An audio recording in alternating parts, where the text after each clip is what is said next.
He was 27, newly married, and on his honeymoon when he learned the company he worked for was shutting down. They had just bought a home, then had to sell it. But during that painful process, something unexpected caught his eye: foggy windows that cost a fortune to replace.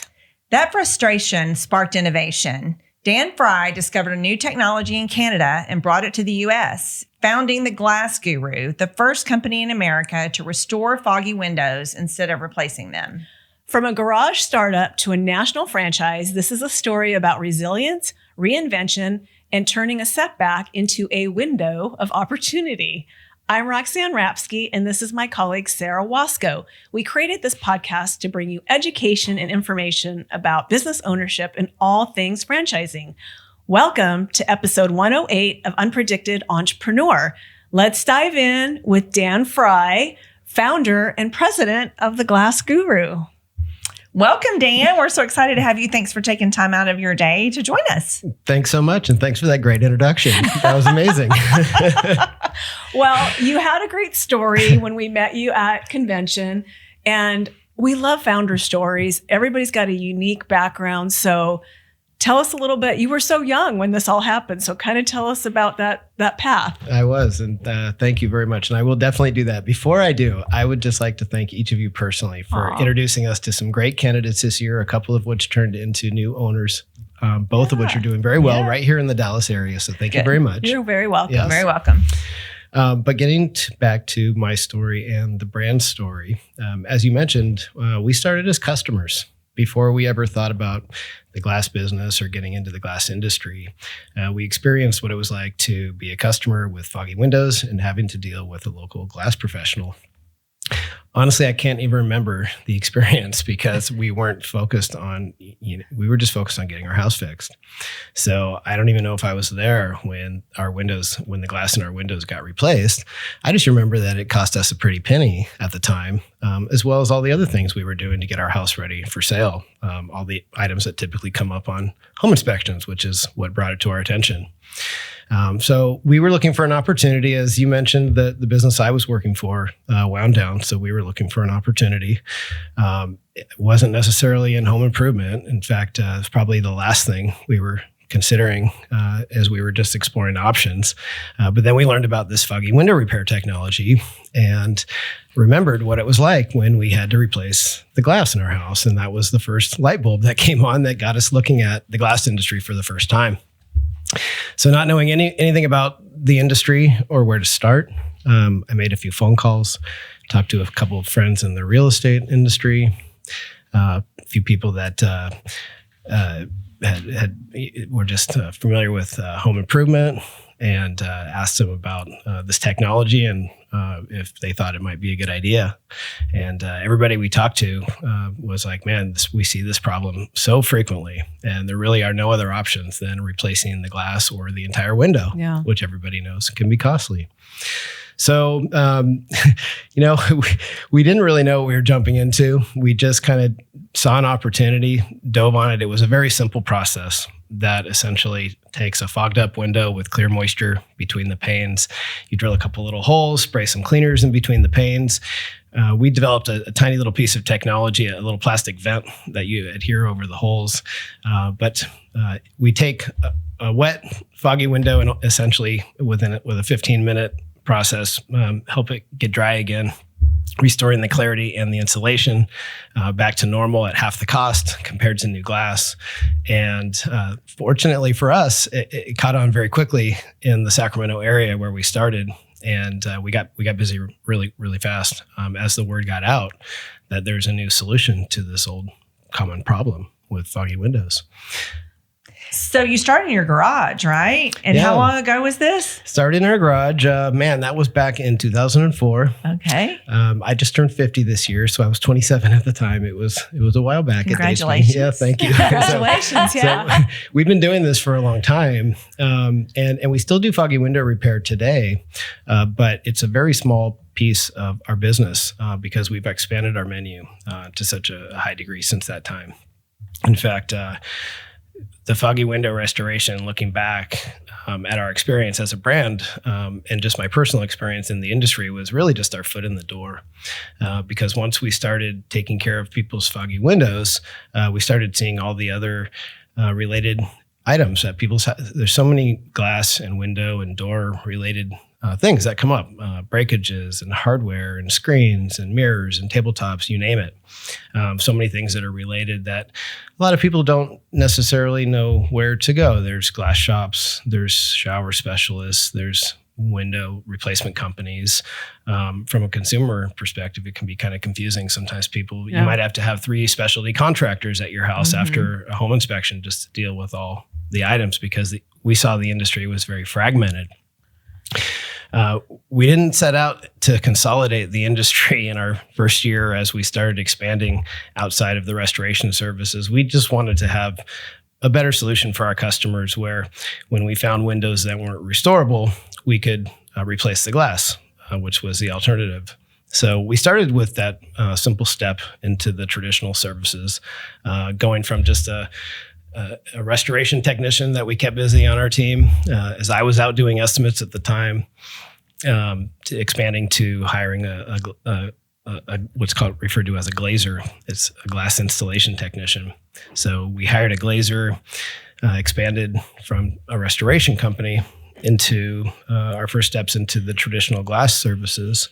And immediately it gave us just a much better solution for our customers, where after we would restore the windows that made good candidates, we didn't have to send them to another glass shop to get the other ones replaced. We could handle the restorations and the replacements under one roof. I feel like that happens a lot with franchise companies, or even companies in general, I guess, where you start with one service, and because of the requests of your customers, you go out and you develop these other ways to serve them because they're asking for it. Absolutely. And that's exactly what happened. Our customers just kept asking. They loved what we were doing. They saw we were doing things in a more professional manner than the typical tradespeople that they expected. I came out of a professional background, and I just carried that professionalism with me into this industry. Where the bar is set relatively low. Most people have either had or have heard of some bad experience with a home improvement contractor. So unfortunately, the industry sometimes has a bad rap, and people just have low expectations, and the bar is set very low, which was great for us walking in when people had low expectations to be able to exceed those in every way we could. So how did I'm curious, because you realized you were losing your job when you were on your honeymoon, right? And so then you guys went and decided to sell your home because you were trying to figure out what your next chapter was. Did you just decide, and then you learned about the process through the process of selling your home, you learned about the industry, but at that point, did you just decide, okay, I'm going to start my own business, or were you still kind of thinking that you might try to get a job? I'm curious how that kind of happened. I've always been very entrepreneurial. I cut my teeth in college in multi-level marketing, which is where I learned the power of duplication. That's what it was all about. So before we ever considered franchising, I was involved with multi-level marketing and network marketing, and I'd always been in sales. So if you can do an MLM, you can do just about anything. Yeah. So you felt comfortable in sales, getting started. And then I was representing a company, but I was an independent contractor. So I was, for the most part, self-employed. Okay. And after putting myself through college, doing sales, and then working as an independent contractor for 3 years, I was almost psychologically unemployable at that point. Yeah. I wasn't looking for a job. We were looking for some type of an opportunity. We were very open to different businesses. So I was looking mostly for, what can I do in sales? Yeah. And it's important because you said we. So your wife, Joyce, right? Joyce, yes. Joyce. She was on board this adventure. She was assisting me in my previous career. And she helped me get this one off the ground as well. We needed somebody to answer the phones.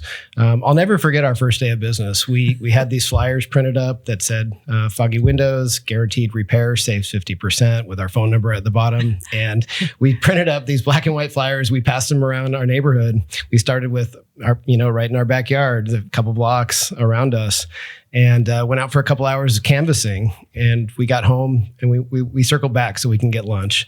And we saw, it was back in the day. I think we still had an answering machine, saw the light on it. This is how old this is how old our business is now.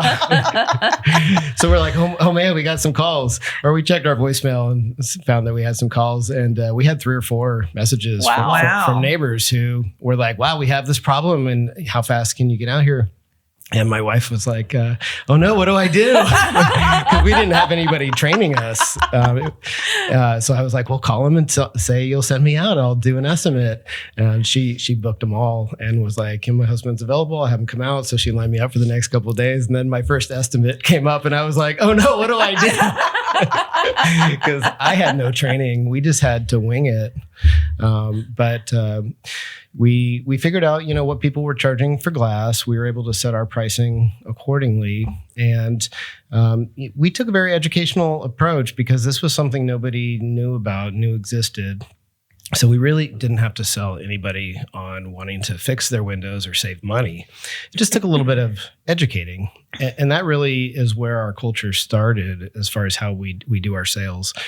Even now today with a very expanded menu, doing everything from the foggy window restoration we started with to replacement glass, like I mentioned, screens, mirrors, tabletops, shower enclosures, even complete window and door packages that we expanded into over our first 2 years of business. We carried that educational sales approach into the entire menu, where in a market filled with high pressure salespeople, we go in really just with an attitude to try to help the customer, help them save money anywhere we can, but most importantly, educate them. Because we believe an educated customer who has multiple options, they can sell themselves on what they need. They just need the information. And if we can provide them that information, we have a good chance of capturing that business and doing it more professionally. So that's our approach. And it all started with a process that really required educating people because everybody was like, well, how do you do this? So I always keep it simple. We drill some holes, spray some solutions, install our vents. It goes from wet to dry.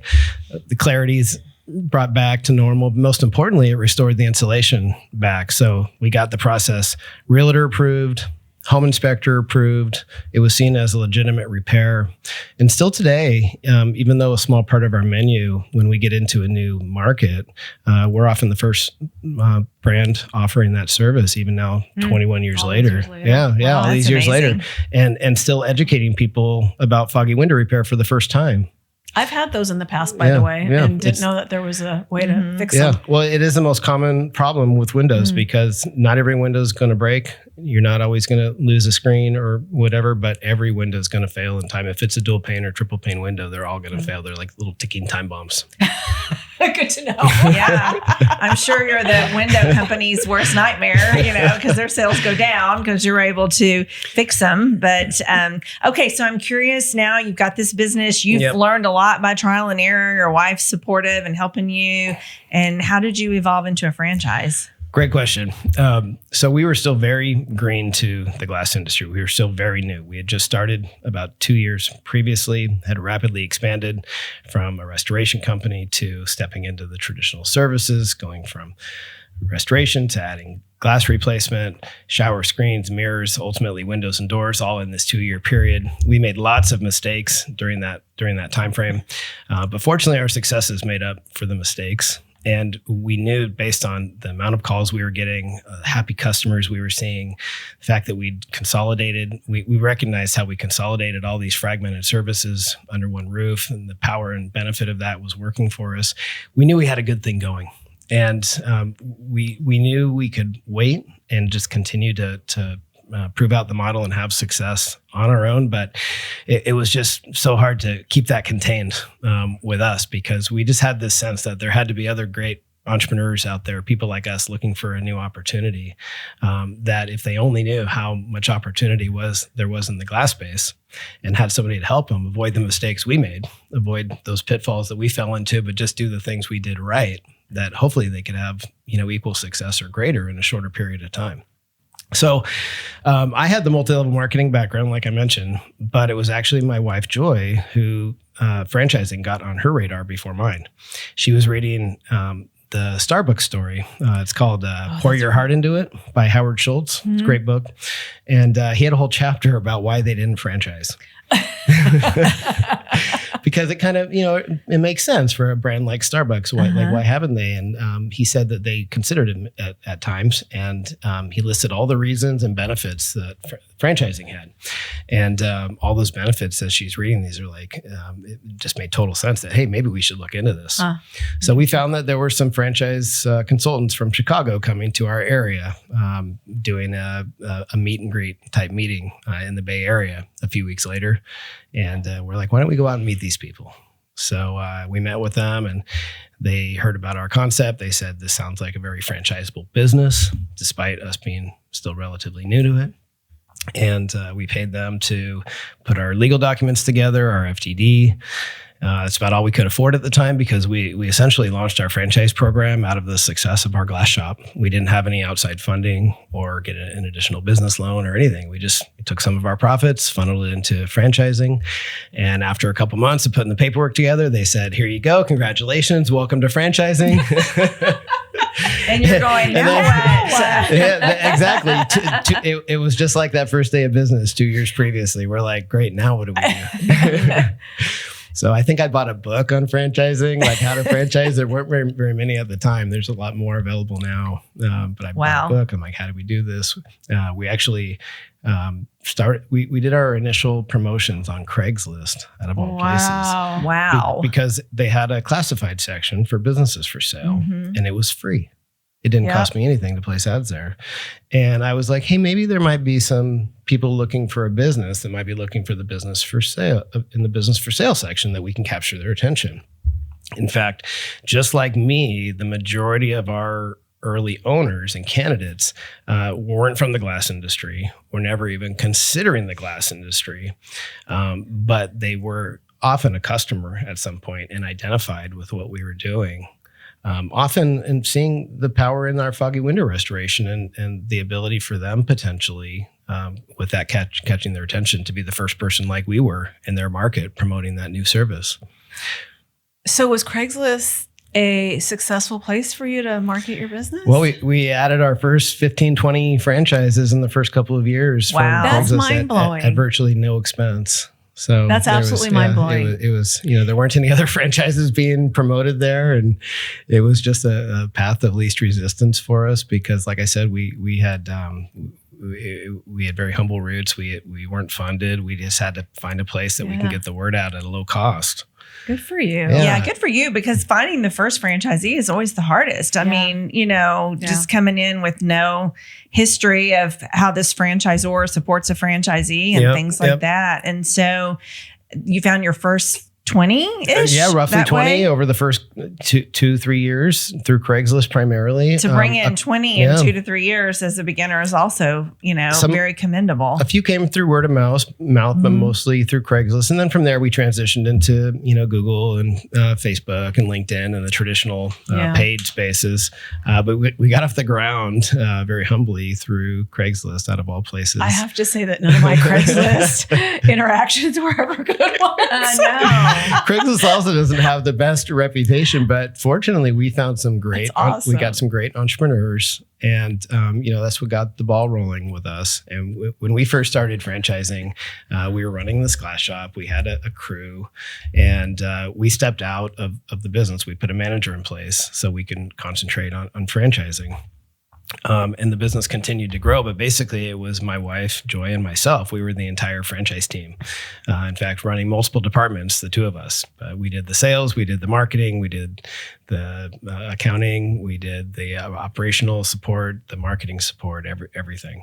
And as we started adding some numbers, our resources grew. We were able to start adding to our team. Bringing in a marketing director was the first hire we made. And that really changed our business dramatically, because even for Joy and I, we were still operating the business very much like many small business owners with 2 shifts each day. Our day shift, running our business, and then shift 2. We'd shift gears after dinners and we'd do our marketing.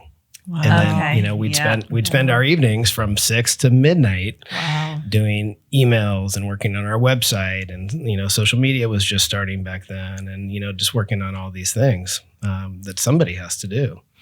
But once we hired that marketing director, he started doing the things during the day as a professional that we were struggling to do in the evenings ourselves. And not only did we get the benefit of shift 2 being eliminated, but all of our franchisees did too. Yeah. And that's where the